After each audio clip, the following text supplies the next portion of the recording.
Ladies and gentlemen, welcome back to the analysis of YOLENO TV. I hope you're well from wherever you're watching this channel. I was going through a certain interview, whereby there was BETRACE ELACHI, there was Samuel Pogisho, Dan Manzo, and this interview, it bordered around the statement which DCI released yesterday. For a honorable member of parliament to go to that extent of state managing his own abduction, creating a lot of tension and fear in the country. So what is being concealed here, ladies and gentlemen? This is what the DCI is telling us, and it's telling us that this matter wameshaichunguza and they're going to give a comprehensive report on the matter. So it's that main reason why I want us to focus on the debate where BETRACE ELACHI, Samuel Pogisho, and Dan Manzo are going toe-to-toe discussing this issue about George Koimburi's abduction.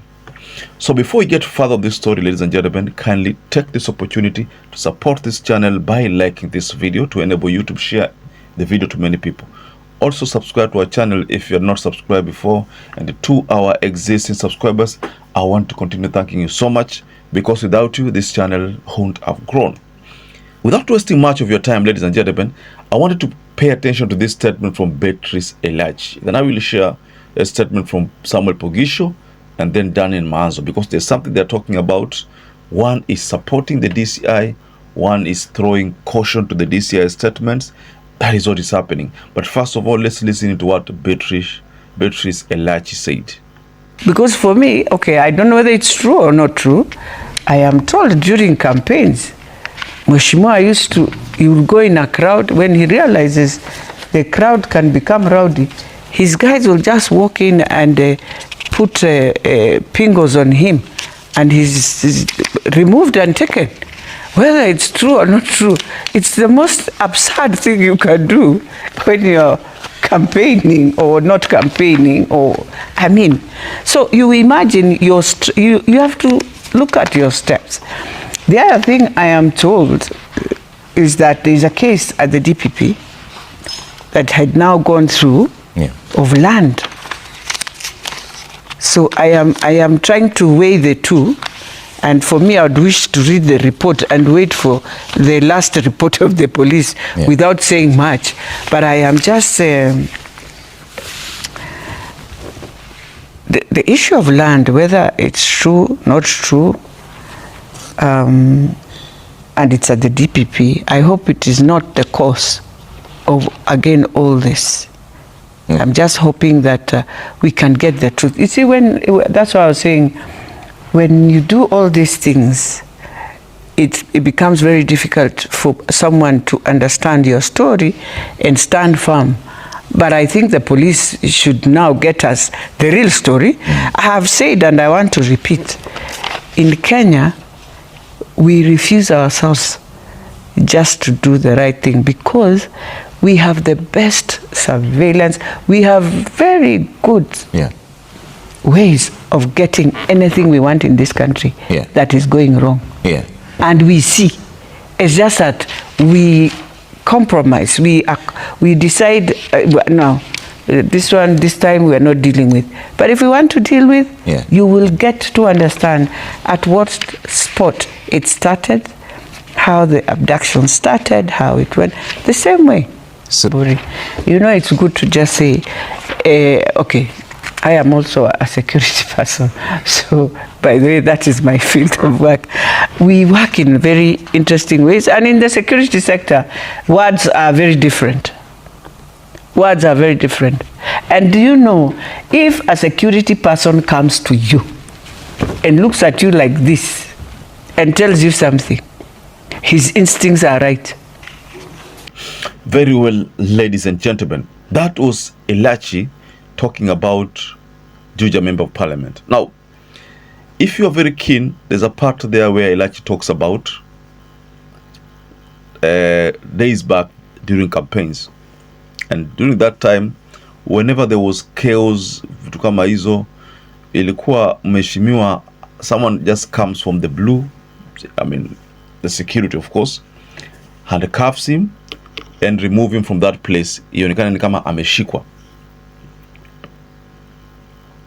So I don't know why that used to happen. Was it because to get sympathy?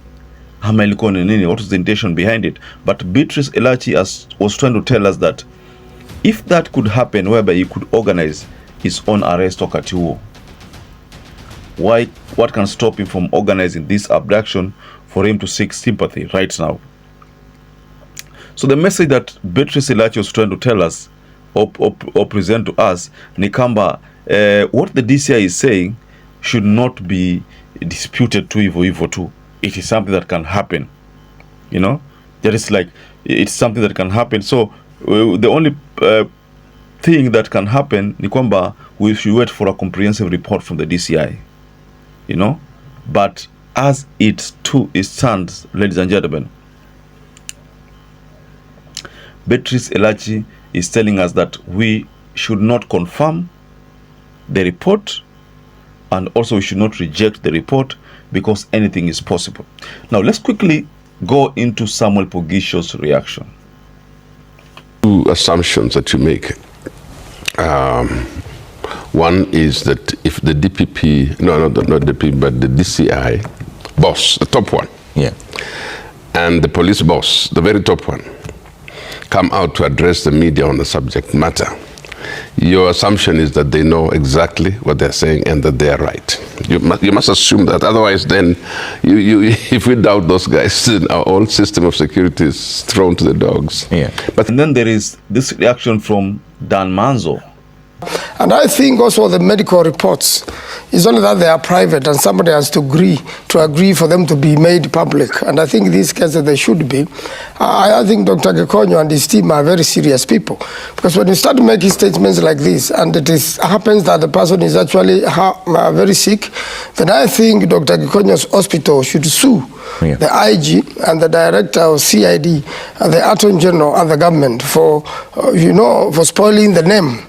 So what is happening, ladies and gentlemen, is that those are, of course, Dan Manzo supports Rigathi Gachagua, and because Dan Manzo supports Rigathi Gachagua, and George Koimburi supports Rigathi Gachagua, so the expectation of such kind of response from this team, this duo ni kuwa ilikuwa lazima ta support ile mambo inasemekana na Gachagua na ile mambo inasemekana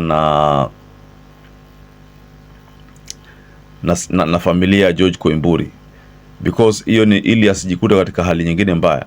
Lakini earlier on, you remember there was a statement I shared regarding what the IG talked about matters Jimmy Wanjigi's response, response from the response from Jimmy Wanjigi's team, kwamba hawakuona kitu kama tukio kama lile kwa famu yao. And in fact there are cameras, kama cameras zingeonekana zingechukua hiyo famu. You see the DCI showcased a hotel lodging somewhere whereby it's believed that George Koimburi could have stayed hapo, you know. And then we also told about a vehicle ambayo ilimchukua, ni kwamba ni vehicle ambayo ilimpeleka, na the person who was riding that vehicle ni mtu ambao anamjua Koimburi kabisa. See? So if you look at all these developments, ladies and gentlemen, unapata kwamba the DCI could be 60% right and 40% wrong. That is what I can give as my statistics. The DCI could be 60% right and 40% wrong. So what is going to happen is that we are still going to get the report, just like BETRACE ELACHI has said, and that report is what is going to inform us about the real danger, what really happened, ladies and gentlemen. So perhaps if you're watching this video and you've not subscribed, take 1 second and subscribe, like this video.